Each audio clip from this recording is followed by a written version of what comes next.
বিসমিল্লাহির রহমানির রহিম আলহামদুলিল্লাহি রাব্বিল আলামিন ওয়াস সালাতু ওয়াস সালামু আলা রাসূলিহিল কারীম ওয়া আলা আলিহি ওয়া সাহবিহি আজমাইন আম্মা বা'দ فيقول المؤلف رحمه الله تعالى عن عبد الله قال قال رسول الله صلى الله عليه وسلم من حلف على يمين وهو فيها فاجر ليقتطع بها مال امرئ مسلم لقي الله وهو عليه غضبان।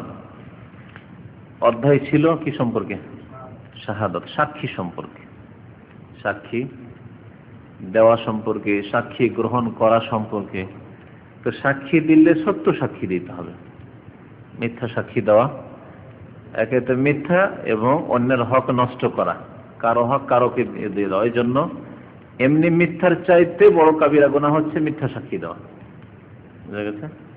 মিথ্যা বলাই কাবিরা গুনাহ, আর যদি সেই মিথ্যা আবার আল্লাহ এবং রসুলের উপর হয় আরো বড় কাবিরা গুনাহ। মিথ্যা বলে যদি সাক্ষী দেওয়া হয় যাতে একজনের হক অন্যজনকে দিয়ে দেওয়া হয়, কারো হক নষ্ট করা হয়, তাহলে আরো বড় গুনাহ। এখানে ওই হাদিসটি বলা হয়েছে যে হাদিসে কোনো ব্যক্তি যদি শপথ করে কারো মাল বেঈমানি করে, শপথের কথা কেন সাক্ষীতে আসলো, এটি একটা প্রশ্ন। সাক্ষী দিয়ে যদি কারো মাল নয় ছয় করে, মানে কারো ধন সম্পদ কাউকে দিয়ে দিল, কারো জমি কাউকে দিয়ে দিল, সাক্ষী মিথ্যা সাক্ষী দিল, কোর্টে আদালতে তখন ফয়সালা দিয়ে দিল যার পক্ষে সাক্ষী জোরালো, তো এতেই কঠোর শাস্তি আছে। শাহাদাতু জুর, আলা শাহাদাতু জুর, নবী করিম সাল্লাল্লাহু আলাইহি ওয়াসাল্লাম বলতে বলতে হেলানা দিয়েছিলেন, বসে গেলেন। বিষয়টি অত্যন্ত গুরুত্বপূর্ণ, তাই বসে গেলেন। খবরদার, তোমরা মিথ্যা সাক্ষী থেকে সাবধান, মিথ্যা সাক্ষী থেকে সাবধান। মিথ্যা বলা হারাম, উপরন্তু যে মিথ্যা সাক্ষী হয়, তাহলে মিথ্যা সাক্ষী শুধু ধন সম্পদের ক্ষেত্রে নয়, কারো মান সম্মান নষ্ট করার ক্ষেত্রে, কারো বিরুদ্ধে অভিযোগের ক্ষেত্রে,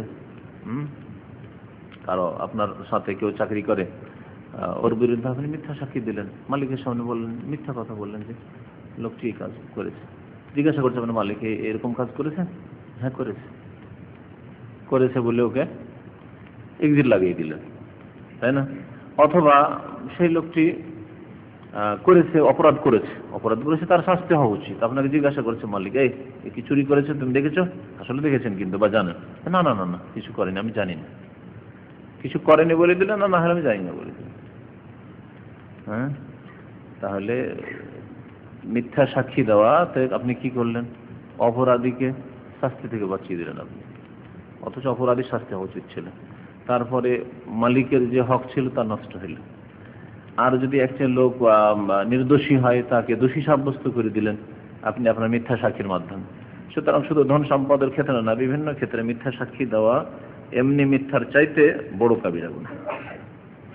এখানে সাক্ষীর কথা না, এখানে কসমের কথা এসেছে। রাহমাকাল্লাহ আন আব্দুল্লাহ রাদিয়াল্লাহু তাআলা আনহু বর্ণনা করেছে। যখন হাদিসে শুধু আব্দুল্লাহ থাকবে, তখন কোন আব্দুল্লাহ? হ্যাঁ, আব্দুল্লাহ বিন মাসউদ। মাসউদের ছেলে আব্দুল্লাহ সাহাবী ছিলেন, আব্দুল্লাহ বিন মাসউদ। আর উমরের ছেলে আব্দুল্লাহ ছিলেন, আব্দুল্লাহ বিন উমর। আর আমর ইবনে আসের ছেলেও ছিলেন আব্দুল্লাহ বিন আমর ইবনে আস। হ্যাঁ, আব্বাসের ছেলেও ছিলেন আব্দুল্লাহ বিন আব্বাস। এছাড়াও আব্দুল্লাহ ছিলেন, কিন্তু এরা প্রসিদ্ধ আব্দুল্লাহ যারা হাদিস বর্ণনা করেছেন। তাহলে সাহাবায়ে কেরামদের মধ্যে সকলে প্রসিদ্ধ, এই যে চারজনের নাম উল্লেখ করা হইল, এদেরকে আবাদিল্লাহ বলা হয়। আব্দুল্লাহর জমা হচ্ছে আবাদিল্লাহ, মানে অনেক আব্দুল্লাহ। তো কোন আব্দুল্লাহকে উদ্দেশ্য করবেন এখান থেকে? শুধু আব্দুল্লাহ লেখা থাকলে আব্দুল্লাহ বিন উমর, আব্দুল্লাহ বিন আমর, আব্দুল্লাহ বিন আব্বাস বা আব্দুল্লাহ বিন মাসউদ। হ্যাঁ, আব্দুল্লাহ বিন, শুধু আব্দুল্লাহ, এটা হচ্ছে মুহাদ্দিসিনদের পরিভাষা। দেখো, কোরআন হাদিসের কথা নেই, কিন্তু মুহাদ্দিসিনরা চিহ্নিত করার জন্য বলে দিয়েছেন যে যখন আমরা আব্দুল্লাহ লিখবো, তার মানে তিনি হচ্ছেন আব্দুল্লাহ বিন মাসউদ। এইরকমই ইবনে ওমর যখন লেখা থাকবে, ওমরের ছেলে বর্ণনা করেছেন। ওমরের একাধিক ছেলে ছিল, কোন ছেলেকে উদ্দেশ্য করা হবে? যিনি অনেক হাদিস বর্ণনা করেছেন, তার নাম হচ্ছে আব্দুল্লাহ বিন ওমর। আব্বাসের ছেলে, আরো ছেলে ছিল, তার মধ্যে একজনের নাম ছিল ফজল ইবনে আব্বাস, যে বিদায় হজের ক্ষেত্রে যে তার ঘটনা আছে, যুবক মানুষ নবী সাল্লাল্লাহু আলাইহি ওয়াসাল্লামের সাথে ছিলেন। তো ফজল ইবনে আব্বাস, আরো অন্য ছেলেরাও ছিল। যখন ইবনে আব্বাস বলা হবে, ইবনে আব্বাস রাদিয়াল্লাহু তাআলা আনহু বর্ণনা করেছেন, মানে আব্বাসের ছেলে। আব্বাসের কোন ছেলে? হ্যাঁ, আব্দুল্লাহ বিন আব্বাসকে উদ্দেশ্য করা হবে, কারণ তিনি ছিলেন প্রসিদ্ধ। এখানে আব্দুল্লাহ মানে আব্দুল্লাহ বিন মাসউদ রাদিয়াল্লাহু তাআলা আনহু, আব্দুল্লাহ বিন মাসউদ রাদিয়াল্লাহু তাআলা আনহু থেকে বর্ণিত, তিনি বলেছেন ক্বালা রাসূলুল্লাহ সাল্লাল্লাহু আলাইহি ওয়াসাল্লাম, আল্লাহ রাসূল সাল্লাল্লাহু আলাইহি ওয়াসাল্লাম বলেছেন, মান হালাফা আলা ইয়ামিনিন, যে ব্যক্তি কসম করবে কোন কসমের উপর। কেমন কথা, হালাফা মানে হলফ করা, কসম করা, ইয়ামিন মানে কসম করা। হ্যাঁ সেইজন, হ্যাঁ ভুল আছে, হালাফা মান হালাফা, বাংলায় বলি আমরা হলফ করা বলি না, হলফ করতে পারবে তুমি, আরবি শব্দ এটা হলফ করা। মান হালাফা আলা ইয়ামিনিন, যেই ব্যক্তি কসম করবে, আলা ইয়ামিন কোন কসমের ওপর, মানে তাহলে এখানে এইরকম অর্থ করলে তো অর্থ ভালো লাগছে না, এই জন্য আলা ইয়ামিন মানে কোন বিষয়ের ওপর ভাব অর্থ করতে হবে। যেই ব্যক্তি কোন বিষয়ের ওপর বা কোন বিষয় সম্পর্কে কি করবে, কসম করবে, শপথ করবে, ওয়াহুয়া ফিহা ফাজের, অথচ ওই ব্যক্তি ওই বিষয়ে মিথ্যুক। ফাজের মানে ফাসেক, ফাসেক কে, যে মিথ্যুক, এখানে ফাজের মানে কাযিব, তাহলে সে এই কসম খাওয়াই কি মিথ্যাবাদী, সে ফাজের। তাহলে মিথ্যা কসম কেন করে মানুষ? হ্যাঁ, স্বার্থ হাসিলের জন্য, ধন সম্পদের ক্ষেত্রে হলে কারো আত্মসাৎ বেঈমানি করার জন্য, ঠিক না? তাই বলছেন নবী সাল্লাল্লাহু আলাইহি ওয়াসাল্লাম, লিয়াক্তাতিয়া বিহা মালা ইমরি মুসলিমিন, কোন মুসলিমের ধন সম্পদ আত্মসাৎ করার উদ্দেশ্যে, ইত্তাতা মানে ছিনিয়ে নেওয়া, দখল করে নেওয়া, আত্মসাৎ করে নেওয়া। লিয়াক্তাতিয়া বিহা, ওই মিথ্যা কসমের দ্বারা সে আত্মসাৎ করে নেওয়ার উদ্দেশ্যে, মালা ইমরি মুসলিমিন, কোন মুসলিমের ধন সম্পদ।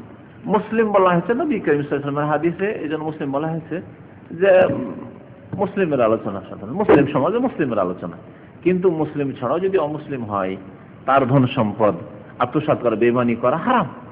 ধন সম্পদের ক্ষেত্রে, আমানতের ক্ষেত্রে, হকের ক্ষেত্রে মুসলিম অমুসলিম সমান। মুসলিমের ধন সম্পদ যেমন বেঈমানি করা হারাম, তেমনি অমুসলিমের ধন সম্পদ বেঈমানি করা, জুলম অত্যাচার করা হারাম। যদি এইরকম মিথ্যা কেউ শপথ করে, লাকি আল্লাহ, তাহলে তার শাস্তি কি হবে? আল্লাহর সাথে সেই ব্যক্তি সাক্ষাৎ করবে, ওয়াহুয়া এই অবস্থায় যে আলাইহি গাজবান, তার উপর আল্লাহ পাক অত্যন্ত রাগান্বিত হবেন। গাজবান রহমানের ওজনে, মুবালাগার সিগা, গাজেব মানে রাগান্বিত, আর গাজবান মানে অতি রাগান্বিত, অত্যন্ত ক্রোধে হবেন আল্লাহ পাক রব্বুল আলামিন তার উপর। দেখুন, রাহেম মানে দয়া করনেওয়ালা, ঠিক না? ওখান থেকে রহমান মানে পরম করুণাময় বা অতি দয়ালু, ঠিক তেমনি গাজেব মানে রাগান্বিত, আর গাজবান রহমানের ওজনে, ইসম মুবালাগা সিগা, অত্যাধিক রাগান্বিত হবেন। ঠিক তো এখানে মিথ্যা কসমের শাস্তির কথা বলা হলো। মিথ্যা কসম করে কখনো কোন মামলার ক্ষেত্রে, কোন কেসের ক্ষেত্রে মিথ্যা কসম করা, শরীয়তের দৃষ্টিতে কোনো ব্যক্তি যদি দাবি করে কোনো জিনিসের, আর সে সাক্ষী পেশ না করতে পারে, তো যার ওপর দাবি করবে সেই ব্যক্তি কসম খেয়ে নিয়ে যাবে। এটা হচ্ছে শরীয়তের বিধান। কেমন? নবী করিম সাল্লাল্লাহু আলাইহি ওয়াসাল্লাম হাদিস শোনায়, তারপর ওর ব্যাখ্যা বুঝে। আল বাইয়িনাতু আলাল মুদ্দাই ওয়াল ইয়ামিনু আলা মান আনকারা, বা ওয়াল ইয়ামিনু আলাল মুদ্দাই আলাইহি, মুদ্দা আলাইহি। আল বাইয়িনাতু আল মুদ্দাই, যে দাবিদার হবে, মুদ্দাই মানে যে দাবিদার, যে দাবি করছে, হ্যাঁ, বাদী, বাদী, বাদী আর আসামি। বাদী বা যে দাবিদার হবে সেই ব্যক্তিকে আল বাইয়িনা মানে সাক্ষী পেশ করতে হবে। তো দাবিদার কি হয়? আমার দখলে এই কিতাবটি আছে, একটা মোবাইল আছে, মনে করেন মোবাইল, ধরেন মোবাইল কার দখলে? আমার দখলে আছে, আর আপনি বলছেন এটা আমার। তাহলে বাদীকে আর আসামিকে? যার দখলে নেই অথচ দাবি করছে হচ্ছে মুদ্দাই, দাবিদার, আর যার দখলে, যার কাছে আছে সে হচ্ছে আসামি। ওকে আসামি মানে তার উপর মানে এসছে, অভিযোগ এসছে আর কি। মুদ্দা আলাইহি বা আলামান আনকার, অস্বীকার করছে, না এটা তোমার না, এটা আমার। ওয়াল ইয়ামিনু আলা মান আনকারা, যদি সাক্ষী পেশ করতে পারে দাবিদার তো ভালো কথা। আল বাইয়িনাতু আলাল মুদ্দাই, হাদিসের ইবারত। ওয়াল ইয়ামিনু, আর যদি সাক্ষী না পেশ করতে পারে তাহলে কসম করে নেবে ওই ব্যক্তি মান আনকারা, যে অস্বীকার করছে, না এটা তোমার না, এটা আমার, কসম করে নেবে। আমার কাছে আছে, এটা তো না হয় কোন একটা ইয়ের উদাহরণ দিলাম, ছোটখাটো জিনিস, জমি, জায়গা, জমি দখল করে একজন খাচ্ছে, কিন্তু আসলে তার জমি না, বিদেশে ছিল, বা জমি হাতছাড়া হয়ে গেছে দুর্বলতার কারণে, কমজোরির কারণে, লাঠির জোর নেই, ও দখল করে খেয়েছে, নতুন এলাকায় গিয়েছে হিজরত করে, রিফিউজি মানুষ, ওই এলাকার লোক জবরদস্তি দখল করে জমি খাচ্ছে। এরকম অনেক ঘটনাই ঘটে। আর আগে তো আরো বেশি করতো, এখন তো জমি জায়গা কম হয়ে গেছে, সুতরাং জমি জায়গা সম্পর্কে সজাগ মানুষ। 2-4 বিঘা জমি আছে, ভালো করেই জানা আছে। আগের যুগে 100 বিঘা 200 বিঘা জমি খবরই নেই যে কোথায় আমার বাবার জমি আছে না আছে, দখল করে খাচ্ছে। কাগজ কলম দেখতে গিয়ে দেখছি, আরে এতদিন ধরে 25 বছর ধরে এই জমি তো আমরা যাই না, এই জমি তো আমার বাবার নামে, এই জমি তো আমার মায়ের নামে, এটা আমার দাদার জমি, যাচ্ছে অন্য লোক খাচ্ছে, দখল করে আছে। আল বাইয়িনাতু আলাল মুদ্দাই, দাবিদার যে, তাকে কি পেশ করতে হবে? জমির ব্যাপারটা অন্যরকম, রেজিস্ট্রি তার নামে আছে আলাদা কথা, কিন্তু জমি যদি রেজিস্ট্রি না থাকে, টাকা পয়সা দেওয়া আছে, মৌখিক বাইনা দেওয়া আছে, কিছু লেখাপড়া নেই, সাক্ষী, তাহলে দুজন মৌখিক সাক্ষী রাখা আছে, সাক্ষী পেশ করতে হবে যে হ্যাঁ এই জমির টাকা সে ব্যক্তি পরিশোধ করে দিয়েছে বা অমুকের। ওয়ালিয়ামিনও, আর যদি না পেশ করতে পারে সাক্ষী, তাহলে যেই ব্যক্তির দখলে আছে, যে অস্বীকার করছে না এটা তোমার না এটা আমার, সে ব্যক্তি কসম খেয়ে তা নিয়ে যাবে। আল্লাহর কসম করে বলছে এটা আমার, আল্লাহর কসম করে বলছে মোবাইল আমার। এইরকমই চুরি হলো, ঘর একটা চুরি হলো, আজকাল এগুলি বেশি ঘটছে, সুতরাং এই উদাহরণটা আমাদের জেনে রাখা দরকার। ঘরে টাকা চুরি হচ্ছে বা মোবাইল চুরি হচ্ছে, সন্দেহ হচ্ছে এই লোকটা সম্পর্কে, অপবাদ দেওয়া হচ্ছে যে তুমি নিয়েছো। তাহলে অপবাদ দিলে সন্দেহের ভিত্তিতে মারধর করা যাবে না, সন্দেহের ভিত্তিতে কেসে ফাঁসানো যাবে না, বরং কি করতে হবে? সাক্ষী পেশ করতে হবে। আল বাইয়িনাতু আলাল মুদ্দাই, তুমি যদি দাবিদার হও যে আমার মোবাইল তুমি নিয়েছো, আমার টাকা তুমি চুরি করেছো, সাক্ষী পেশ করো। আর যদি সাক্ষী পেশ না করতে পারো, তাহলে ওয়ালিয়ামিনু আলা মান আনকারা, এই কেস যখন আদালতে যাবে, ইসলামিক আদালতে, দাম্মাম কোর্টে যাবে, সৌদি আরবে যদি ইসলামিক আইন মোতাবেক ফয়সালা আছে, তখন কাজী বলবে যে সাক্ষী আছে তোমার, এ যে চোর তোমার টাকা চুরি করেছে, সাক্ষী আছে, তাহলে ঠিক আছে, দুজন সাক্ষী পেশ করতে হবে। আর যদি সাক্ষী না থাকে, তাহলে ওকে বলা হবে যে আচ্ছা তুমি যে চুরি করনি, কিন্তু তোমার সম্পর্কে এদের সন্দেহ, তুমি কসম করতে পারবে? সে যদি বলে আমি প্রস্তুত কসম করতে, আখিরাতে জাহান্নামে নেবে, দুনিয়াতে বাঁচবে, নাও। আর না হলে আসলে হয়তো নির্দোষী বেচারা চুরি করেনি, খামাখা সন্দেহ করা হয়েছে, তাও হইতে পারে। সে কসম করার জন্য প্রস্তুত হয়ে যে আল্লাহর কসম করে বলছি আমি তার টাকা চুরি করিনি, মুক্ত, আর কোনো শাস্তি। এখানে যদি ওই লোকটি আসলে চুরি করেছে, মান হালাফা আলা ইয়ামিনিন, কিন্তু সেই ব্যক্তি এই বিষয়ের উপর কি করলো? কসম করলো। ওহা ফিহা ফাজির, আর সে মিথ্যাবাদী। লিয়াখতাতিয়া বিহা মালা ইমরি মুসলিমের ধন সম্পদ আত্মসাৎ করার জন্য টাকাটি চুরি করে নিয়ে যাবে, যাতে আর ধরা না খায়। তাহলে কি হবে? এই লোকের, যে ব্যক্তি কসম করে টাকা চুরি করে নিয়ে গেল, আর লোকের কাছে সাফ সুতরা হয়ে গেল, কসম করে নিয়েছে, আল্লাহর কসম। এখানে একটি কথা বলে রাখা জরুরি, আমাদের দেশের মানুষ আল্লাহ সম্পর্কে এত গাফিল যে আল্লাহকে ভয় করে না। কসম করতে গিয়ে আল্লাহর কসম বলে ভয় করেন, আল্লাহর কসম খেয়ে দিবে, কিন্তু ওকে বলে তোমার বাপের কসম খাও। তুমি যদি মিথ্যা কসম খাও, তোমার বাপ মরে যাবে। তোমার চোখের কসম খাও, চোখ কানা হয়ে যাবে, অন্ধ হয়ে যাবে, খাবে না। যদি চুরি করে থাকে, কখনো চোখের কসম করবে না। দানার কসম, দানা মিলবে না আমাকে, আমার ছেলের গায়ে হাত দেয়, কোরআনের কসম না হয়, কোরআন যদি আল্লাহর কালাম, যদি আল্লাহর সিফাত বলা যাতে টেনে টুনে না হয় কোন দিকে নিয়ে যাবে। এগুলো কি কসম? আমাদের সমাজে কোরআনের কসম আছে? ছেলের গায়ে হাত দিয়ে বলছি আমি জানি না চুরি করেনি, আসলে চুরি করেছে, স্বর্ণ চুরি করেছে, মালা চুরি। মহিলারা আবার এগুলো চুরি করে, কারো বাড়ি বেড়াতে গেছে, স্বর্ণ চুরি করে পার। কসম আমার ছেলের গায়ে হাত দিয়ে বলছি। কিসের কসম? শিরকি কসম করলে লোকে বিশ্বাস করে। ওই মহিলা যদি আল্লাহর কসম, আসলে চুরি করেনি, যদি আল্লাহর কসম, বিশ্বাস করবে না। এমন জাহেলি সমাজ, যারা কসম দিচ্ছে তারাও বিশ্বাস করবে না, আর ওরও কাছে আল্লাহর গুরুত্ব নেই। কিন্তু যদি ছেলের কসম, না চুরি করেনি, সমাজের লোক সবাই বলবে চুরি করেনি। চুরি করলে ছেলের গায়ে হাত দিয়ে কসম করতে হবে। স্বামীর গায়ে হাত দিয়ে বলছি আমার স্বামী হারা হয়ে যাবো আমি, যেমন তেমন কথা না। স্বামীর গায়ে হাত দিয়ে কসম করেছে, যেমন তেমন ঝুঁকির ব্যাপার না। না, চুরি করেনি মহিলা। দেখছেন আল্লাহ পাক রব্বুল আলামিনের কদর কত কম আমাদের মুসলিম সমাজের কাছে। ওমা কাদারুল্লাহ হাক্কা কাদরিহি, আল্লাহ পাকের যথাযথ কদর করেন, মান মর্যাদা দেয়নি এই জাতি। তাহলে আজকাল যে প্রবাসীদের ঘরে ঘরে চুরি হয়, এই ক্ষেত্রে নবী করিম সাল্লাল্লাহু আলাইহি ওয়াসাল্লাম হাদিস, লাকি আল্লাহ, এই টাকা পয়সা চুরি করে কসম করে নিলে, ওহ আলাইহি গজবান, আল্লাহ পাক রব্বুল আলামিন এত ক্রোধে থাকবেন যে রহমতের দৃষ্টি দেবেন না, সে ব্যক্তি জাহান্নামে যাবে।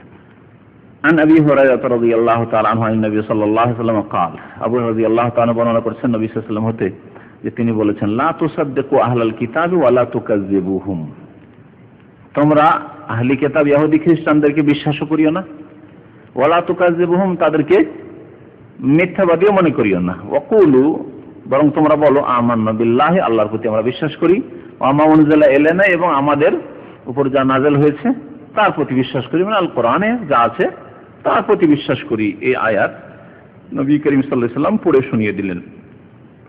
তার আগে একটি কথা জিজ্ঞাসা করেছি কিন্তু উত্তর দেওয়া হয়নি, আর আপনাদের জিজ্ঞাসা করা হয়নি যে সাক্ষীর অধ্যায়ে কিন্তু কসমের কথা কেন উল্লেখ করা হইল, যদি আনুষঙ্গিক আলোচনায় চলে এসেছে। কারণ সাক্ষী যখন পাওয়া যাবে না তখন কসমের আশ্রয় নিতে হবে, শপথের আশ্রয় নিতে হবে। এই জন্য শপথের কথা এখানে বা কসমের কথা উল্লেখ করা হয়েছে। এখানে আহলে কিতাবদের সম্পর্কে বলা হয়েছে তাদেরকে বিশ্বাসও করিও না আর মিথ্যা মনে করিও না, সাক্ষীর অধ্যায় নিয়ে আসা হয়েছে। তাহলে এই দিয়ে ইমাম বুখারী রাহমাতুল্লাহ আলাইহি কি বুঝাতে চেয়েছেন?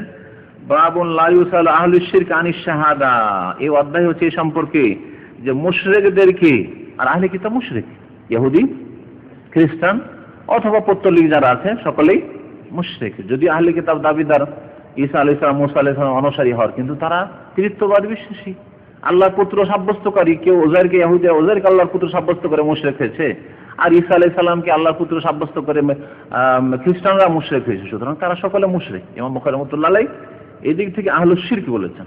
আর ইহুদি খ্রিস্টান তাদেরকে আহলে কিতাব, নামকে অস্তে আহলে কিতাব, কিতাব তাদের কাছে কোনো কালে নাযিল হয়েছিল, যদি সে কিতাবকে বিকৃত করে সেই জন্য আহলে কিতাব বলা হয়েছে। আসলে তারা পৌত্তলিকদের মতোই মুশরিক। তারা বলছেন যে মুশরিকদেরকে, আহলে শিরকে সাক্ষী সম্পর্কে জিজ্ঞাসা করা হবে না। তাহলে সাক্ষীতেই যদি তাদেরকে না নেওয়া হয়, তাহলে কি জজ হিসাবে নেওয়া হবে? হ্যাঁ, হাকিম হিসাবে নেওয়া হবে আদালতে যে আপনি ফয়সালা করুন? মুসলিম দেশে আশ্চর্য কথা, আশ্চর্য কথা, বড় আফসোসের বিষয়। আর তাও যদি প্রধান বিচারপতি হয়ে যায়। পাকিস্তানে 2 বছর আগে প্রধান বিচারপতি চিফ জাস্টিস হিন্দু ছিল, নাম হচ্ছে পাক স্থান, পাক যুক্ত স্থান। কোন পাক আল্লাহ জানে, পেশাব দিয়ে পাক না অন্য কোনো জিনিস দিয়ে পাক, আল্লাহ ভাবছেন। লা তুসাদ্দিকু আহলাল কিতাব, এই হাদিস দিয়ে ইমাম বুখারী রাহমাতুল্লাহ আলাইহি এই মাসলা সাবিত করতে চাইলেন। তাদেরকে বিশ্বাসও করা যাবে না, তাদেরকে মিথ্যাও বলিও না। হতে পারে মিথ্যা বলতে পারে, হতে পারে সত্য হতে পারে, তাহলে তার সাক্ষী নেওয়া যাবে? সাক্ষী নেওয়া যাবে না, সাক্ষী নেওয়া যাবে না। মুসলিমদের ক্ষেত্রে সাক্ষী নেওয়া যাবে না। কিন্তু আচ্ছা, এমন গ্রামে, যে গ্রামে অমুসলিম বাস করে, আহলে কিতাব বাস করে, ওদের আপোষের ভিতরে সাক্ষী নেওয়া যেতে পারে কিনা, ইয়া আলাদা একটা বিষয়। যেখানে মুসলিম সাক্ষী নেই, ওই গ্রামে কোনো মুসলিম নেই, আপোষে ঘটনা ঘটেছে, ও মুসলিমদের মধ্যে ঘটনা ঘটেছে, হ্যাঁ ওরাই লেগেছে, তাহলে ওই ক্ষেত্রে মুসলিমের বিরুদ্ধে সাক্ষী না, মুসলিমের পক্ষেও সাক্ষী না, এখানে সাক্ষী ওদের আপোষী, অমুসলিমদের কেস এবং অমুসলিম সাক্ষী, এই ক্ষেত্রে নেওয়া যাবে, আলাদা বিষয় সেটি। কিন্তু মুসলিমদের কোন হকের নির্ধারণের ক্ষেত্রে, হক নির্ণয়ের ক্ষেত্রে অমুসলিমের কাফের আহলে শিরকের সাক্ষী নেওয়া যাবে না। লা ইউসাল, জিজ্ঞাসাই করা হবে না, আপনি সাক্ষী নেন তো, একজন মুসলিম সম্পর্কে একজন অমুসলিমকে সাক্ষী নেওয়া যাবে না। সাক্ষী দেওয়ার যোগ্যতা তার মধ্যে নেই। কারণ সাক্ষী হওয়ার জন্য শর্ত হচ্ছে আদেল হইতে হবে, আদেল হইতে হবে। আদেল কাকে বলে? আদেলের শাব্দিক অর্থ হচ্ছে কি? বিশ্বাসী, শুধু বিশ্বাসী। শাব্দিক অর্থ নাই পরায়ণ, কিন্তু ওর সংজ্ঞা আছে। এই যে মুস্তালাহুল হাদিস পড়াচ্ছি, এতে বলা হয়েছে মাত্তাসালা সানাদহু বেনাকলিল আদল, 5টি শর্ত হাদিস সহিহ হওয়ার জন্য। তার মধ্যে একটি হচ্ছে আদেল লোক যাতে করে বর্ণনা করে। ওখানে বলা হয়েছে আদেলের সংজ্ঞা। কে বলতে পারেন আদেলের সংজ্ঞা? এটা তো সব আদেল মানে যার খবর গ্রহণযোগ্য, কিন্তু কার খবর যোগ্য? হ্যাঁ হ্যাঁ হ্যাঁ, ওই পাবনার যদি ওই কি পাগলখানার লোক হয়, চলবে? আদেল বলা যাবে ওকে? তাহলে বোঝা গেল যে তার থেকে বাঁচতে হবে। আদেলের সংজ্ঞা, ডেফিনেশন, আদেল কাকে বলে? আল মুসলিম, আল আকিল, আল বালেগ, আস-সালিম মিন আসবাবিল ফিসকি ওয়া খাওয়ারিমিল মুরুয়া। 5টি শর্ত বলা হয়েছে। 5টি শর্ত যদি কারোর মধ্যে পাওয়া যায়, তাহলে তার সাক্ষী নেওয়া যাবে, না হলে নেওয়া যাবে না। প্রথম কথা মুসলিম হইতে হবে, তাহলে কোনো কাফেরের সাক্ষী আমার বিরুদ্ধে, আপনার বিরুদ্ধে চলবে না। ইসলামিক আদালত, অমুসলিম দেশে অমুসলিম আদালত, সেখানে ব্যাপারটা আলাদা। কিন্তু মুসলিম আদালতে ইসলামিক আইনের যদি বাস্তবায়ন হয়, ইসলামিক আইনের বাস্তবায়ন হইলে আবার মানব রচিত আইন মুসলিম দেশে, তাহলে তার ওখানে তো মানব রচিত আইন দিয়েই তো আমাল্লামে এখন মানজাল ফাউলাই কামাল আলেমন আল ফাসিকুন আল কাফির, 3 অবস্থার এক অবস্থা অবশ্যই আছে। কিন্তু যেখানে ইসলামিক আদালত আছে, ইসলামী আইনের বাস্তবায়ন, চোরের হাত কাটা হচ্ছে, পেশা হত্যার বদল হত্যা হচ্ছে, আর ইসলামের রক্তপণ দিয়াত আছে ইত্যাদি, জেনার শাস্তি হচ্ছে, তাহলে সেই ক্ষেত্রে একজন মুসলিম সম্পর্কে একটা কাফের এসে বলছে যে ওকে জেনা করতে দেখেছি, সাক্ষী নেওয়া যাবে? সাক্ষী নেওয়া যাবে না। চারজন যদি বলে, কারণ জেনার ক্ষেত্রে চারজন সাক্ষী হতে হবে, একমাত্র জেনার বিষয় বা সমকামিতা এইসব যে চরিত্রের ক্ষেত্রে যে অপবাদ যেটা দেওয়া বা কাউকে দোষারোপ করলে তাহলে 4টি সাক্ষী লাগবে, আর ধন সম্পদের ক্ষেত্রে 2টি সাক্ষী যথেষ্ট। এই ক্ষেত্রে কোনো কাফেরের সাক্ষী নেওয়া যাবে না। আল্লাহ কোরআনে বলেছেন ওয়ালা ইয়াজআল আল্লাহু লিল কাফিরিনা আলাল মুমিনিনা সাবিলা, ওয়ালা ইয়াজআল লিল কাফিরিন, কাফেরদের মুমিনের উপর আল্লাহ কোনো রাস্তা রাখেনি যে কাফের কর্তৃত্ব খাটাবে মুসলিমের উপর, কাফেরের সাক্ষী দিয়ে মুসলিমকে সাজা শাস্তি দেওয়া হবে না ইসলামিক আদালতে। তাহলে সাক্ষী আদেল হইতে হবে, আর আদেলের সঙ্গে 5টি শর্ত মনে রাখতে হবে। প্রথম মুসলিম হইতে হবে, আল আকিল, জ্ঞান সম্পন্ন, তার মানে পাগল হলে চলবে না। পাগল এসে বলে এই মদ খাই দেখেছি, মদের শাস্তি শুরু হয়ে যাবে না, পাগল নেওয়া যাবে না। আর বালেগ হইতে হবে, তার নাবালকের কথা নেওয়া যাবে না। নাবালক ছেলে, আজকাল নাবালক ছেলে দুষ্টামিকে রাস্তায় একটা নিরীহ লোক যাচ্ছে, দুষ্ট বদমাইশ গিয়ে তাকে একটু হয়তো সে বদমাইশি করে যায়, এইরকম করেছে, ওর বাবাকে গিয়ে বললো যে আমাকে এইরকম বলেছে, আর তারপরে জাহেল বাবা নেমে এসে মেরে দিল। এরকম ঘটনা আমার চোখের সামনে ঘটেছে। সাইকেল নিয়ে খেলা করে শয়তানগুলো, আর একটা ছেলে ডেলি ওই রাস্তা দিয়ে যায়, তার ডিউটিতে যায়, ওকে যখন বিরক্ত করে বদমাইশি করে, তখন একদিন একটু তাড়া করে গেছে, ছুঁয়েও দেখেনি, তাকে স্পর্শ করেনি, তাড়া করে গেছে, ও সাইকেল নিয়ে পালিয়ে গেছে। বাড়ি থেকে বলছে ওর বাবাকে যে আমার সাথে কুকাজ করার জন্য চেষ্টা করছিল। এরকম কিছু শয়তান ছেলে আছে। এই জন্য আমি বলি যে কোনো কারো ছেলেকে এখানে স্পর্শ করতে যাবেন না, ছুটে যাবেন না, এটা আপনার হেফাজতের জন্য। আমাদের এই খুব আদর করতে যায়, তা কখনো না, আমি স্পর্শ করি না কারো ছেলেকে। আমি যদিও ভালোবাসি, দূর থেকে ভালোবাসি। কারো ছেলে ভালো আদব করে, দূর থেকে ভালোবাসি। কারণ এরা খুব অতি বেশি অ্যালার্জি এদের মধ্যে, অ্যালার্জি ঠিক নয়। তা অ্যালার্জি শরীরে হলে কি হবে? এমনিতে চুলকাবে। হ্যাঁ, পিঁপড়া শরীরে না থাকলে মনে হচ্ছে পিঁপড়া হাঁটছে, তাই না? চুলকানি নেই, চুলকাচ্ছে, খামাখা চুলকাচ্ছে। তো এই অ্যালার্জি, এত অ্যালার্জি, ওকে গিয়ে বাবাকে গিয়ে বলেছে যে আমার সাথে খারাপ উদ্দেশ্য করছিল, খারাপ কাজ করতে চাইছিল, আর এসে দেখা দেখে নিয়ে এসে একাল ওই বধূ রশিদ খুব পিটিয়েছে ছেলেটি। পিটিয়ে হাসপাতালে পৌঁছে দিয়েছে। আমাকে ডেকেছে অনুবাদ করতে, আজকে থেকে 15 বছর আগে ঘটনা, এখানকার ঘটনা, আল কাসিমের ঘটনা। তো তর্জমা করতে গেছি হাসপাতালে, পুলিশ বসে আছে। তর্জমা যখন হয়ে গেল, পুলিশরা বলছে যে একে বলেন মাফ করে দিক, মাফ করলে মাফ করে দিক, তাহলে তানাজুল, আর না হলে যে মাফ না করে তো হক পাবে। আর বলে তুমি মাফ করিও না। কেন মাফ করবে তুমি? মায়ের খেয়েছো, আর মাফ করে কিসে? কিছু একটু পয়সা নিয়ে মাফ করে, বা এর শাস্তি জেল যাক, তারপরে মাফ, এমনি মাফ না। ওই যে মার দিয়েছিল, দাগ হয়ে গেছে, শরীরে পিঠে দাগ হয়েছে, 1800 রিয়াল সোজা দিয়ে মাপ নিয়ে যায়। তো কি বলছিলাম, কি বলতে গিয়ে তোর পৌঁছিলাম? হ্যাঁ, বালেগের কথা না, একটা নাবালক ছেলে, 7 বছর 8 বছর ছেলে গিয়ে বাবাকে বললো, আর দৌড় দিয়ে এসে আপনি অ্যাকশন নিল, মারামারি শুরু করে দিলেন। আশ্চর্য কথা। তবে তো করেন ব্যাপারটা কি হয়েছে না হয়েছে। তাহলে নাবালকের কথা চলবে না, সাক্ষী চলবে না, নাবালকের, সাবালক হইতে হবে। কত হলো? 3 নম্বর হলো আসসালেমু মিন আসবাবিল ফিসক, এমন কোন ফাসিকি কারণ যেন তার মধ্যে না থাকে। বেনামাজি, সাক্ষী চলবে না, অচল। এমনিতে তো কুফরি, আর কুফরি যদি নাও ধরে সর্বনিম্ন বড় ফাসিক। তারপরে কাবিরা গুনাহ করে, চরিত্রহীন জেনাকারী, তার সাক্ষী নেওয়া যাবে না। মিথ্যা বলে, অহরহ মিথ্যা বলে কাজকর্মের ক্ষেত্রে, ফাসিক, তার সাক্ষী নেওয়া যাবে না। হ্যাঁ, এইরকমই মদ খায়, দেখা গেছে যে মদ খেয়েছে কোনো এক সময়, এখনো তওবা করেননি, ফাসিক, তার সাক্ষী নেওয়া যাবে না। যে কোনো কাবিরা গুনাহ এরকম ধরে, অশ্লীল ব্লু ফিল্ম ছবি দেখে, ফাসিক, সাক্ষী নেওয়া যাবে না। ফাসিকের সাক্ষী নেওয়া যাবে না। 4 নম্বর, তাহলে ফিসক থেকে, ফাসিকি থেকে মুক্ত থাকতে হবে। 5 নম্বর বলা হচ্ছে খারেম মরুয়া, এমন কাজ যেটি মুসলিম ভদ্রতার বিপরীত কাজ তার মধ্যে যেন না থাকে। কারণ যেই ব্যক্তি মুসলিম ইসলামিক যে ভদ্রতা রয়েছে, সেই ভদ্রতার নিচে নেমে যেতে পারে, সেই ব্যক্তি মিথ্যা বলে দিতে পারে, আশঙ্কা আছে। সতর্কতামূলক 5 নম্বর শর্ত লাগানো হয়েছে যে এর সাক্ষী নেওয়া যাবে না।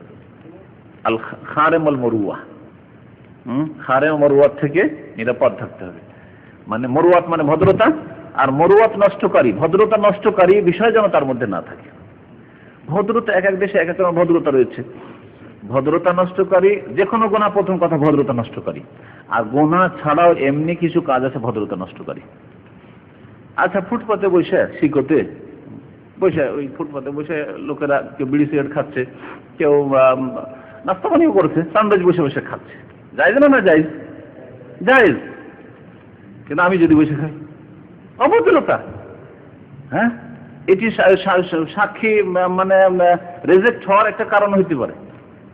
কি করে হইতে পারে যে ফুটপাতে বসে নাস্তা? একজন জ্ঞানী মানুষ, একজন শিক্ষিত মানুষ, একজন পড়াশোনা মানুষ, বোঝা গেছে এবারে। এটিকে বলা হয় যে খারে মরবাদ, ভদ্রতা। আমাদের সমাজে এটি হচ্ছে চরম অভদ্রতা। ফুটপাতে বসে খাচ্ছেন আপনি, অথবা হাঁটছেন আর খাচ্ছেন, হাঁটছেন আর খাচ্ছেন। নিয়ে নিয়েছেন কিছু কিনা, ওই যে কি বাদামগুলো বলছিল, ওই যে মমফলি চিনা বাদাম, আর খাচ্ছেন আর হাঁটছেন আর হাঁটছেন শিকড় মধ্যে। অভদ্রতা। এই অভদ্রতা যেন না থাকে। যেই ব্যক্তি সত্যিকার অর্থে যে সাক্ষী হওয়ার যোগ্য, সেই ব্যক্তির মধ্যে এই 5টি দোষ থাকবে না। 5টি দোষ মুক্ত হবে, বুঝতে হবে। কমের পক্ষে এখানে জিজ্ঞাসা করা হয়, আদালতে যে সাক্ষী আছে, সাক্ষীর সত্যায়নকারী আরেকজনকে পেশ করতে হয়। আমার সামনে জিজ্ঞাসা করে, এক শহীদ সাক্ষী দিতে এসছে, এই তুমি যে সাক্ষী হবে, তোমাকে তো আমি চিনি না, কাজী বলছি তোমাকে তো চিনি না, তুমি যে সাক্ষী দিতে পারো, কারণ অনেক আছে দাঁড়িয়ে নাই, তো কেমন করে বুঝে যে লোকটা নামাজি না বেনামাজি? কেমন করে বুঝে যে মদ খায় না খাই না? কেমন করে বোঝা যাবে যে এই লোকটা লুচ্চা না লুচ্চা নয়? কারণ অনেক দাঁড়িয়ে নাই, কিন্তু সৎ মানুষ আছে মোটামুটি। দাঁড়িয়ে এই ক্ষেত্রে সব ত্রুটি গুনাহগার, কিন্তু বাকি দিক ঠিক আছে, চরিত্র ঠিক আছে, নামাজ ঠিক আছে। তাহলে শুধু দাঁড়িয়ে নাই বলে তো তার সাক্ষীকে রেজেক্ট করা যাচ্ছে না। তখন কাজী বলে যে ঠিক আছে, তোমার সাক্ষী যে গ্রহণ করব, তোমার সত্যায়নকারী একজন নিয়ে আসো। সত্যায়নকারী বুঝেন? সত্যায়ন করার জন্য নিয়ে আসা। আর একজন আসবে, আসার পরে ওকে জিজ্ঞাসা করবে কাজী, একে চেনো? বলছে চিনি। নামাজ পড়ে? ইউসাল্লি? ইউসাল্লি। কমপক্ষে এই প্রশ্ন করে যে নামাজ পড়ে 5 ওয়াক্ত? দেখো মসজিদে নামাজ পড়তে? হ্যাঁ দেখি। তাহলে আর যদি বলে না ওকে নামাজ পড়তে দেখি না, তাহলে ও সাক্ষী নেবে না। এখন পর্যন্ত আলহামদুলিল্লাহ সৌদি আরবের ইসলামিক আদালতে এতটুকু আছে, নামাজের বিষয়টি অন্তত জিজ্ঞাসা করা হয়। কি বলছিলাম, যে আহলে কিতাবদেরকে বিশ্বাসও করিও না আর মিথ্যা মনে করিও না। হাদিস আম, কিন্তু সাক্ষীর অধ্যায়ে হাদিসটিকে নিয়ে আসা হয়েছে। যখন বিশ্বাস করা যাবে না, তাহলে সাক্ষী নেওয়া যাবে না। মিথ্যা বলছে না, হতে পারে সত্য বলতে পারে, হতে পারে। কারণ অনেককে আল্লাহর ভয় না থাকলেও নিজের চরিত্র ঠিক রাখতে চায়, নিজের পার্থিব জীবনের লাভ উদ্দেশ্যকে ঠিক রাখতে চায়। আমি কেন আমার চরিত্র নষ্ট করবো? সারা জীবন লোকজন যদি জানতে পারে যে মিথ্যা বলি, তো সারা জীবন আমার গায়ে একটা দাগ লেগে থেকে যাবে, আমি কেন করব? ঠিক না? সে আল্লাহর সন্তুষ্টির জন্য অথবা পরকালের মুক্তির জন্য হয়তো মানে মিথ্যা থেকে বেঁচে আছে এমন নয়, কিন্তু দুনিয়াকে রক্ষা করার জন্য, দুনিয়াতে মান সম্মান নেওয়ার জন্য, সম্ভ্রান্ত হওয়ার জন্য, যাতে দুনিয়াতে সুনাম পায় যে লোকটা সত্যবাদী। কিন্তু এই লোক কোনোদিন মিথ্যা বলতে শোনা যায়নি, যদিও অমুসলিম, যদিও নামাজ পড়ে না, কিন্তু মিথ্যা বলতে শোনা যায়। এইসব সুনাম নেওয়ার জন্য আল্লাহর ভয় নেই। আল্লাহর ভয় থাকলে নামাজ পড়তো, আল্লাহর ভয় থাকলে আল্লাহর প্রতি বিশ্বাস করতো, আল্লাহর ভয় থাকলে পরকালে বিশ্বাস করতো। আহলে কিতাবদের সাক্ষী তাহলে ইহুদি খ্রিস্টানদের সাক্ষী নেওয়া যাবে না। নবী সাল্লাল্লাহু আলাইহি ওয়াসাল্লামের যে হাদিস, এই হাদিসটি যখন আম, তখন এর আম অর্থ মানে ব্যাপক অর্থ একটু বয়ান করি। ওদেরকে বিশ্বাসও করবে না আর ওদেরকে মিথ্যা মনে করবে না। এই হাদিস ওই ক্ষেত্রে, যেই ক্ষেত্রে কোনো একটি ঘটনা আহলে কিতাব বর্ণনা করেছে, সেই ঘটনা কোরআন এবং হাদিসে উল্লেখ নেই আর তার বিপরীত কিছু নেই, তাহলে এই ক্ষেত্রে এই ঘটনা সম্পর্কে আমাদের ভূমিকা কি হবে? এই ঘটনা যেহেতু কোরআন হাদিসের নেই আর এর বিরোধীও কিছু নেই, যেটা চলবে না এটাও কথা নেই, তাহলে আমরা বিশ্বাসও করবো না আর মিথ্যাও মনে করবো না। আমলের বিষয় না, বিশ্বাস করলাম না, তাহলে আমল কি করে করবো?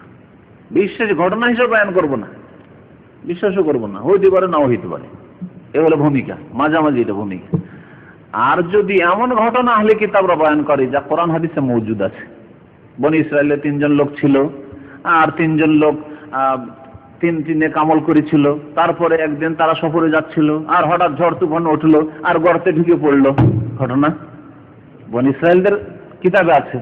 আর এই ঘটনা রাসূলুল্লাহ সাল্লাল্লাহু আলাইহি ওয়াসাল্লাম বয়ান করেছেন, হাদিসে বুখারী শরীফে আছে। এখন যদি আহলে কিতাবের কিতাব খুলে দেখেন যে এই ঘটনাটা আছে, বিশ্বাস করবেন না করবেন না? কেন করবেন?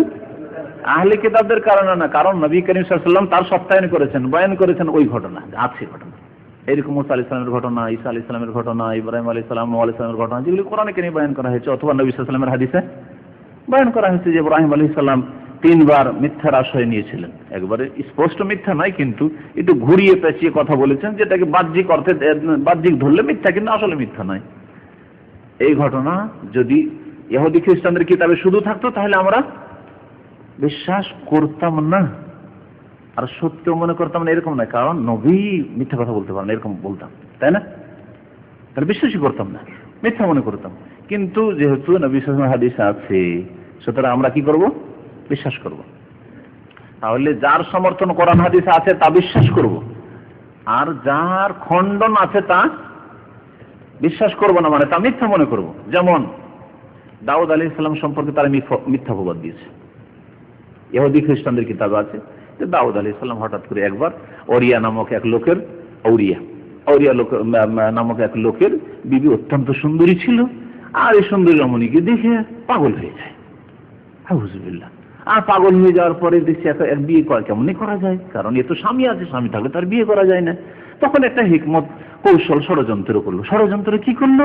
যে যাও জিহাদে যেতে হবে, তুমি জিহাদে যাও। আর জিহাদে গিয়ে ওখানে মরে গেল, ওখানে গিয়ে শহীদ হয়ে গেল।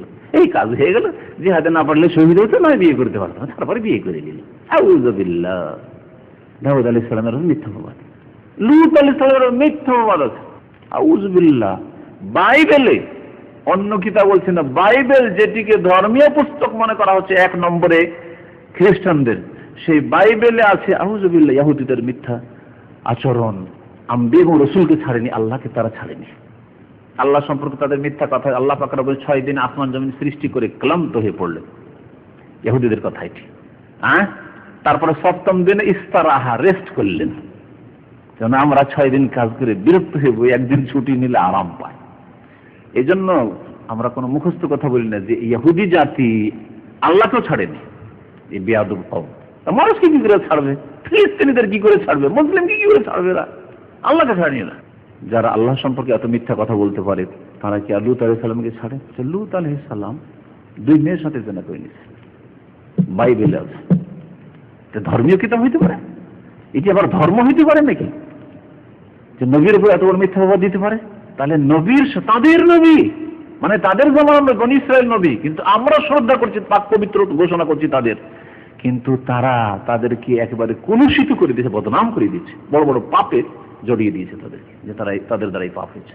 নূহ আলাইহিস সালাম সম্পর্কে মিথ্যা অপবাদ দিয়েছে, মদ খেয়েছে, ঘুষেছে। শুধু তাই না, তাদের ধর্মই হচ্ছে বিকৃত ধর্ম, এবং তারা এই পাপগুলি করার জন্য কি করে রাস্তা খুলে, নবীরে করেছে সুতরাং আমরা মদ খেলি কি, নবীরে করেছে সুতরাং আমরা লিভ টুগেদার করলে কি, বিয়ে শাদী না করে থাকলাম। আজকাল চলছে পশ্চিমা দেশে। তো যাই হোক, এগুলি ঘটনা সম্পর্কে আমাদের ভূমিকা কি হবে, এটা হচ্ছে আসল বিষয়। 3 নম্বরে আমরা মিথ্যুক বলবো তাদেরকে, যদিও বাইবেলে থাক না কেন, ইনজিলে থাক না কেন। কারণ ইনজিল আল্লাহ নাযিল করা ইনজিল নেই, তাদের রচিত, তাদের তৈরি করা ইনজিল তারা পড়ে থাকে, প্রচার করে থাকে, অনুবাদ করে মানব জাতিকে পথভ্রষ্ট করে থাকে, আদিবাসীদেরকে, জঙ্গলিদেরকে খ্রিস্টান বানিয়ে থাকে।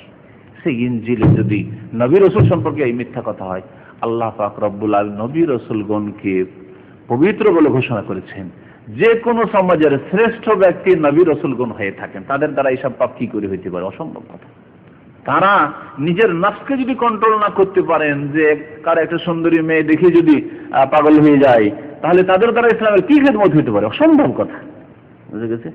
তাহলে খোলাসা হচ্ছে, সার কথা হচ্ছে যে যেসব ঘটনা ইহুদি খ্রিস্টানদের কিতাব আছে সে সম্পর্কে আমরা 3 ভাগে ভাগ করব। এক হচ্ছে যেগুলি ঘটনার সমর্থন কোরআন হাদিস আছে সেগুলিকে বিশ্বাস করব, যেগুলি ঘটনার খণ্ডন আছে, এগুলি হইতে পারে না, সেগুলিকে আমরা বলে তোমাদের এগুলি মিথ্যা কথা, মিথ্যা অপবাদ, তোমাদের রটনা এগুলি।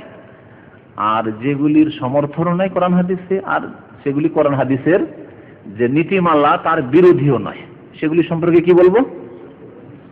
বিশ্বাসও করবো না, সত্য বলবো না। যদি কোনো এক আবেদের ঘটনা, আর সে কোরআন হাদিসে ওই আবেদের ঘটনা বয়ান করেন, সে আবেদ এতদিন ইবাদতবন্দি করেছিল, তারপরে শয়তান তাকে গুমরা করলো, আর গুমরা হয়ে গেল সেই ব্যক্তি, এসব কিচ্ছা কাহিনী আছে। কিসা কাহিনী সম্পর্কে কি বলবো? কোরআন হাদিসের নেই, আর কোরআন হাদিসের বিরোধী নয়। আবেদ গুমরা হয়ে যেতে পারে, খুব ইবাদত করেছে, তাহাজ্জুদ পড়েছে, কিন্তু এলেম নেই, গুমরা হয়ে গেছে। অথবা মানুষ মানে গোমরা হইতে পারে, নবী রাসূল ছাড়া অন্য যে কোনো মানুষ সারা জীবনে ওয়াজবন্দি করে পথভ্রষ্ট হয়ে যেতে পারে। সুতরাং এই ঘটনা হইতেও পারে, নাও হতে পারে। লা তুসাদ্দিকু আহলাল কিতাব ওয়া লা তুকাজ্জিবু, তাহলে এই মধ্যে যেসব বিষয় রয়েছে সে সম্পর্কে এই হাদিস প্রযোজ্য। বলতে হবে আল্লাহর প্রতি ঈমান রাখি, আল্লাহ যা নাযিল করেছে তার প্রতি ঈমান রাখি।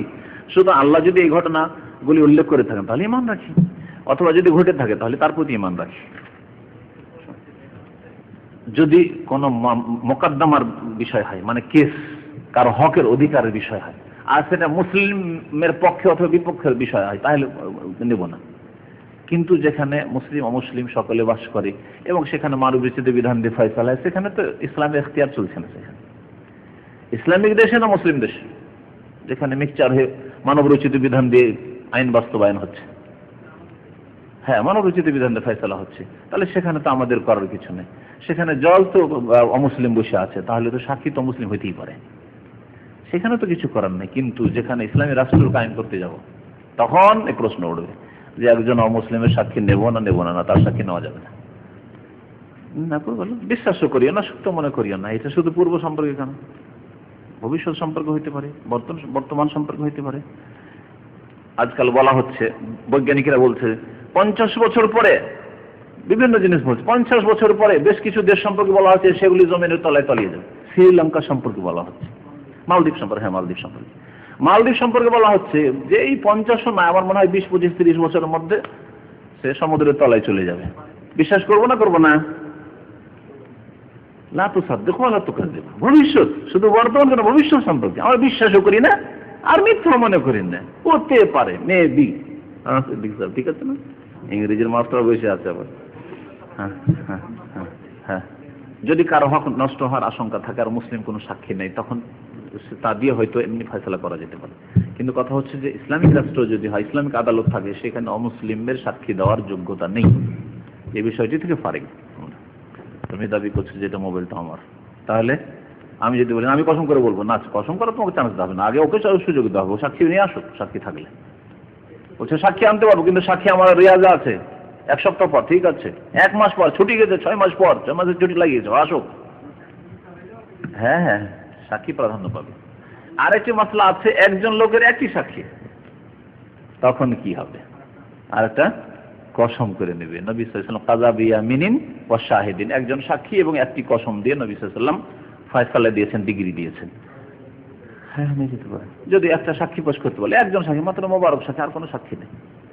মাহমুদ বলছে আমার সাক্ষী একজন আছে, একজনই দেখেছেন, কসম দিয়ে নিয়ে যেতে পারবে। জি, আচ্ছা। হ্যাঁ, লাইসাল কাযযাবু আল্লাযী ইউসলিহু বাইনান নাস ফায়ানমি খায়রান আও ইয়াকুলু খায়রান, কিতাবুস সুলাহ এর অধ্যায়ের পরের হাদিস। এরপরে যে হাদিসটি আছে সেটি হচ্ছে সেই হাদিস। হ্যাঁ, সেই হাদিস সম্পর্কে আলোচনা করলে বিস্তারিত কথা বলা লাগে যে মিথ্যা কোনো ক্ষেত্রে বলা যেতে পারে কিনা। আজকে যদি এই বিষয় শুরু করি তো অসম্পূর্ণ থেকে যাবে, আগামী সপ্তাহে ইনশাআল্লাহ বিস্তারিত বলা হবে। মিথ্যার আশ্রয় কখনো নিতে পারবো কি পারবো না, বিস্তারিত শুনবেন না সংক্ষেপে? হাদিসের তরজমা পড়বেন না বিস্তারিত মাসলা? হাদিসের তরজমা যদি করি তাহলে তাড়াতাড়ি খতম করে দেওয়া যাবে। আর যদি এই মাসলাগুলি বিস্তারিত আলোচনা করি তাহলে বিষয়গুলি ফুটে উঠবে, কিন্তু সময় যথেষ্ট লেগে যাচ্ছে। হ্যাঁ, শুক্রবারে না, এটি হবে 2টি হাদিস পড়াইলাম, 3টি হাদিস পড়াইলাম, যদি নয় যে সংখ্যা বেশি হাদিস পড়লাম, শুধু অনুবাদ শিখাইলাম, ব্যাস। তরজমা পড়ে লাভ, জান বাঁচার জন্য মিথ্যা বলা যাবে, কথা ঠিক বলেছে যেতে বলে। হ্যাঁ, অপরাধী হলে বলা যাবে না, নির্দোষীর জান বাঁচাবার জন্য আর একটা শর্ত লাগাইতে হবে। নির্দোষীর জান বাঁচাবার জন্য মিথ্যা কথা বলা যাবে, বোঝা গেছে? কিছু কায়দা আছে, ওই কায়দা বলার পরে তখন জিজ্ঞাসা করব, আপনার কাছে এমন একজন লোক এসে টাকা ধার চাইছে, এর আগে টাকা ধার দিয়েছিলেন, 6 মাস হয়রান করেছে, বরং টেলিফোন বদলে দিয়েছে, কোন রকম করে কত কষ্ট করে টাকা আদায় করেছে। আবার বলছে ভাই আমি তো ইসলাম সেন্টার এসে, ভাই যা ভুল করেছি ভাই, আর করবো না, আমাকে ধার দিয়ে নেই। হ্যাঁ, কি করবেন? টাকা আপনার কাছে আছে, সবচেয়ে ভালো কাজ যদি বলে মা দিব না ভাই তোমাকে, কিন্তু দেখেন দিব না যদি বলি অথচ আছে আমার কাছে, তো ক্ষতি করবে, কি করবেন আপনি? দেওয়ার মতো টাকা নাই, এটা আমার টেকনিক, আমি বললি দেওয়ার মতো টাকা নেই, না আমার খাওয়ার মতো আছে, দেওয়ার মতো নেই। আর একটা হিল্লা আছে লাস্ট, ভাই আমার কাছে টাকা নেই, ভাই আমার কাছে টাকা নেই, আর পকেটে দেখছি যে আসলে নেই, আমি যদি বলি আমার কাছে টাকা না, আমার বাড়িতে আমার অ্যাকাউন্টে হয়তো 10,000 রিয়াল আছে, কিন্তু আমার পকেটে দেখছি 100 রিয়াল আছে, আমার কাছে টাকা নেই। হ্যাঁ, নিয়ত আছে আমার কাছে টাকা নেই, মানে আমার পকেটে নেই, কিন্তু ও বুঝলো, শ্রোতা বুঝলো যে আমার কাছে মানে আমি টাকার মালিক নই। বুঝা গেছে? এটাকে তৌরিয়া বলে। একে তৌরিয়া। ইব্রাহিম আলাইহিস সালাম এইরকম তৌরিয়া, সরাসরি মিথ্যা বলেননি। বুঝা গেছে এবারে? হ্যাঁ, তো এটা জায়েজ আছে,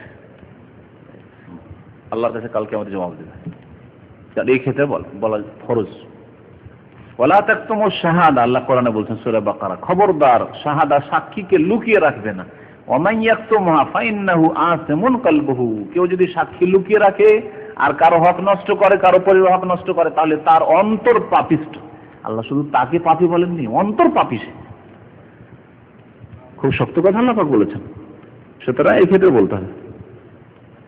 আপনি কেন বলেননি? তারপর আপনি জানতেন মনে হয় যে কালকে আমাকে জবাব দেবে না, মানে বের করার দরকার নেই, এমনি বলবে আমার কাছে টাকা নেই। আর উদ্দেশ্য নিয়ত, ইন্নামাল আমালু বিন্নিয়াত, নিয়ত হচ্ছে আমার কাছে মানে আমার পকেটে, আমার সাথে, আমার হাতে। আমাদের দেশে এই ভাষাটা চলে, ভাই আমার হাতে টাকা পয়সা নেই, আমার হাতে টাকা পয়সা নেই। ইমাম আহমদ রহমতুল্লাহ আলাইহি, আজকে পড়ছিলাম, ইমাম আহমদ রহমতুল্লাহ আলাইহি এইরকমই এক ঘটনায় উনি বলছেন যে আমার হাতে নেই, আর হাতটা নাড়ছে, হাতে নেই, আমার হাতে নেই, হাতে টাকা নেই। এই তৌরিয়ে যায়, বাড়িতে টাকা আছে, ব্যাংকে টাকা আছে, বা পকেটেও থাকতে পারে, হাতে নেই, আমার হাতে টাকা নেই, তাও চলবে। তো রাস্তা আছে,